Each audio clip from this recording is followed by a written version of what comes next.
नमस्ते सभी को। मैं मनीषा यादव आप सबका हिंदी अक्षरांजलि में स्वागत करती हूँ। हम थर्ड सेमेस्टर की जो क्लास है उसके अंदर हिंदी साहित्य के विषय के लिए हम पद के जो भी सिलेबस में या पाठ्यक्रम में लगाए हुए हैं उनको पढ़ रहे हैं। केशवदास की रामचंद्रिका के पद हमारे अनवरत आगे क्रमबद्ध तरीके से बढ़ते जा रहे हैं। आज का जो पद है वह है राम राज्य। कल तक के वीडियो में हमने देखा था प्रभु श्री राम ने जो है सभी असुरों का संहार करते हुए अंत में रावण का भी संहार कर दिया था। फिर जैसे ही वे वहाँ से माँ सीता को लेकर के अयोध्या लौटते हैं, बीच के कथानक आपके यहाँ पद में इसलिए पाठ्यक्रम में नहीं दे रखे हैं। अगला जो पद दे रखा है वो राम राज्य का है। यह उस समय का है जब भगवान श्री राम को राजा के तौर पर अयोध्या में वापस आने के बाद में जो है हम ये कहें कि राज्याभिषेक हो चुका है, अयोध्या के नरेश बन चुके हैं। उस समय भगवान श्री राम के उस आधिपत्य में प्रजा के साथ में या प्रजा के बीच में कैसा वातावरण था वो हम इन दो पदों के माध्यम से आज पढ़ेंगे। पहला पद, भावे जहाँ विधि वारी वैद्य रमे पर नारी। भावे जहाँ का मतलब होता है जब इस जो राम राज्य की बात कर रहे हैं कि अयोध्या में स्थापित जो राम राज्य है, इस राम राज्य में केवल वैद्य यानी जो वैद्य है जो कि चिकित्सा का काम करता है, वैद्य ही किसी पर नारी को छूने का अधिकार रखता है, अर्थात वह भी चिकित्सकीय परामर्श के लिए, वरना तो यहाँ पर कोई भी व्यक्ति पर स्त्री गमन जैसा पाप नहीं करता। द्विज गण दंडधारी चोरी पर पीर की। आगे कहते हैं कि दंड यानी जो हाथ के अंदर हम ये कह सकते हैं कि जो एक धर्म के प्रतीक के रूप के अंदर एक बड़ी मोटी सी एक लकड़ी रखी जाती थी, उसको कहते थे दंड। तो जिस प्रकार से दंड के बल से जो सन्यासी हैं वो द्विज का मतलब होता है, अर्थात जो द्विज हैं या फिर सन्यासी यानी ब्राह्मण व्यक्ति वो ही धारण करते हैं इस समास में दंडधारी चोरी पर पीर की। इसके अलावा किसी को भी दंड देने की आवश्यकता नहीं है। देखो दो अर्थ निकल रहे हैं। एक अर्थ तो क्या है कि समाज में केवल दंड वही धारण करते हैं, वह जो हाथ में जो दंड रूपी का प्रतीक है, धर्म का प्रतीक है, वो वही धारण करते हैं जो द्विज हैं, सन्यासी हैं, पहुँचे हुए सन्यासी हैं। दूसरा अर्थ क्या है, इस राम राज्य में किसी भी व्यक्ति को, किसी भी अपराधी को दंड की आवश्यकता नहीं पड़ती है। आगे क्या कहते हैं, चोरी पर पीर की मतलब दूसरे की पीड़ा की।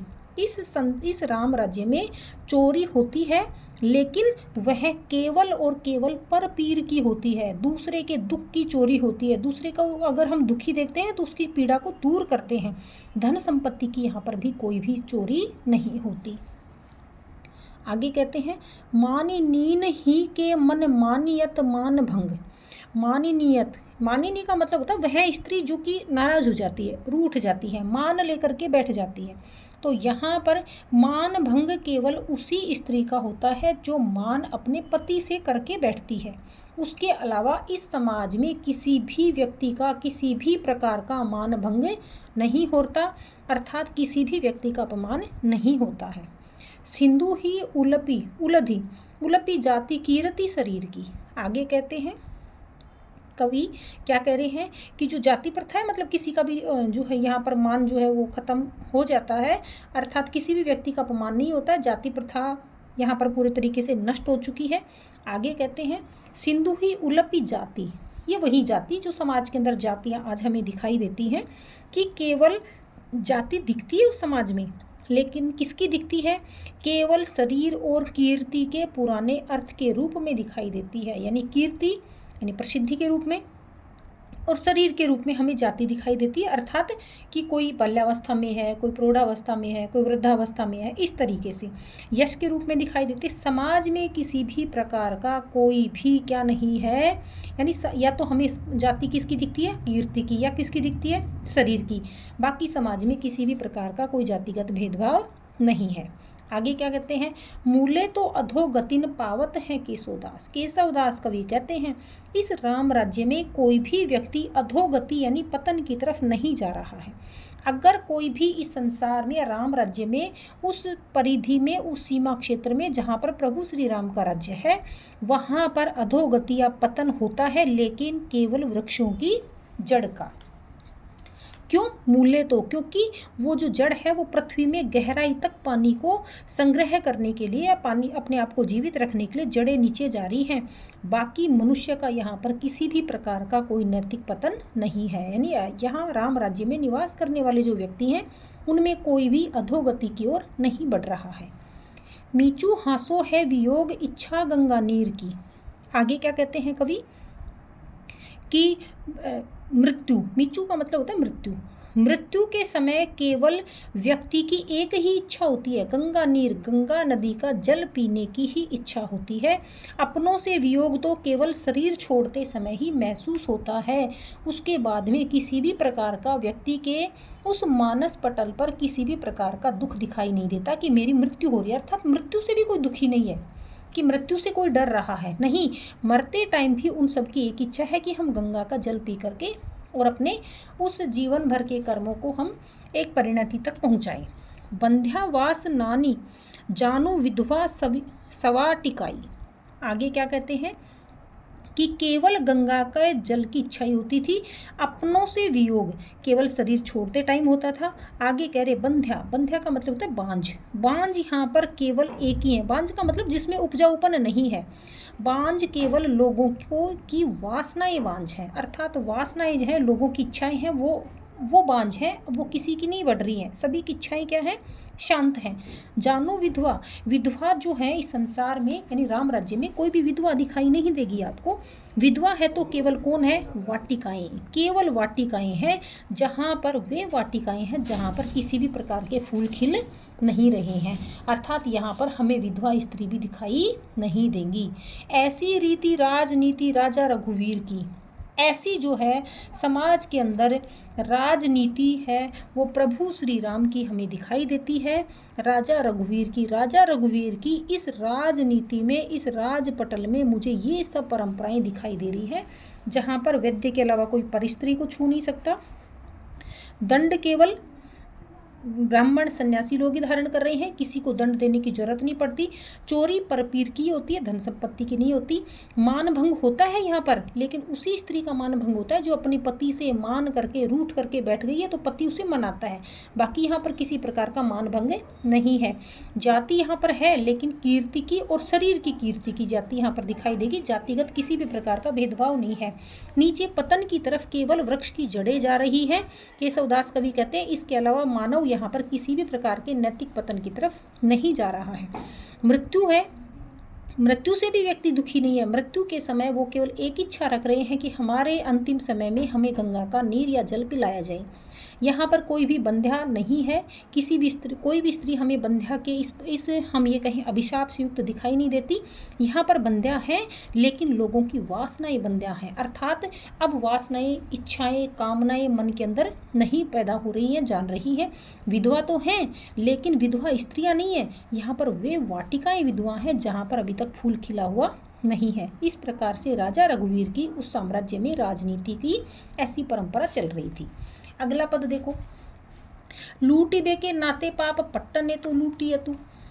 आगे क्या कहते हैं कवि कि लूटिबे के नाते अर्थात समाज में जो बंधन है, लूटने के नाते पाप पट्टने तो लूटिय तू, अर्थात समाज में बंधन से छूटना, बंधनों से छूट चुके हैं सभी लोग, पाप पट्टने, और ये बंधनों से छूटना है, ये जेल से या कैद से छूटना नहीं है, क्योंकि राम राज्य में लोग केवल अपने पापों से क्या होते हैं? मुक्त होते थे। यहाँ पर कोई भी व्यक्ति हमें पापी और अपराधी दिखाई नहीं देता था। तोरी बे को मोह तरु तोरी डारी तू। आगे कहते तोरू तोरी या तोरी बे मानी तोड़ना। तोड़ना जो शब्द है ये किसी मर्यादा या वस्तु के तोड़ने की बात नहीं थी, बल्कि जो मोह रूपी जो वृक्ष है, मोह रूपी वृक्ष रूपक अलंकार है, जो मोह रूपी वृक्ष है उसको जड़ से उखाड़ने के लिए तोड़ने शब्द का प्रयोग किया जाता था, क्योंकि लोग जो थे वो सांसारिक माया मोह से काफी ऊपर थे। बांधने के नाते लाल ताल बांधिए तू केशवदास कवि कहते हैं अगला शब्द है बांधना। बांधना क्या था? यहाँ पर किसी भी अपराधी को जेल में डालना, कैद करने की आवश्यकता नहीं पड़ती थी, क्योंकि बंधने का काम यहाँ पर केवल एक ही होता था। वो किसको बांधते थे? तालाबों को बांधते थे। क्यों बांधते थे? क्योंकि तालाबों की जो पाल है या मेड़ है वो बांध देते थे ताकि पानी का क्या हो सके, संरक्षण हो सके। मारी बे के नाते तो दरिद्र मारिय तू, यहाँ पर आगे कह रहे हैं मारीबा जो शब्द है यानी मारना जो है, यहाँ पर केवल किसी की हत्या नहीं होती थी बल्कि यहाँ पर मारा तो जाता था, परंतु किसको? दरिद्रता अर्थात गरीबी को, क्योंकि किसी भी मनुष्य को मारने का पाप यहाँ राम राज्य में नहीं था। मारने का प्रयोग तो केवल दरिद्रता या गरीबी को समाप्त करने के संदर्भ में ही किया जाता था, क्योंकि राम राज्य में हर कोई व्यक्ति क्या था? धनवान था, सुखी था। राजा रामचंद्र जी के नाम जग जीत यतु, रामचंद्र जी के नाम पर जग जीत यतु यानी जीतना। अब जीतना शब्द है अगला। जीतना क्या था यहाँ उस समय राम राज्य में? लोग युद्ध जीत करके राज्य हड़पने की इच्छा नहीं रखते थे, बल्कि वे केवल भगवान राम के प्रताप से वो संसार या फिर हम ये कहें माया मोह को जीतने का भाव रखते थे। तो जीतना किसको है? माया मोह को। मारना किसको है? दरिद्रता को। बांधना किसको है? तालाबों के पानी को, पानी जल संरक्षण के लिए। तोड़ना किसको है? मोह रूपी पेड़ों को। और पाप को क्या करना है? नष्ट करना है। आगे कहते हैं हारिबे के नाते आन जन्म हारिय तू। अब हारना शब्द है अगला। क्या कह रहे हैं?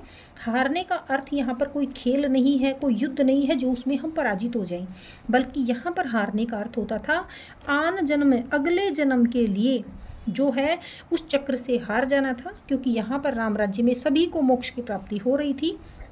जिसको मोक्ष की प्राप्ति हो जाती है उसे दोबारा से कोई जन्म लेना नहीं पड़ता। तो हारना तो है, लेकिन किससे हारना है?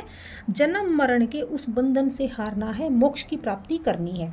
इस प्रकार की स्थिति इन दो पदों के माध्यम से केशवदास कवि जो है वो राम राज्य के रूप में हमें बता रहे हैं कि राम राज्य में उस समय कैसा समाज था।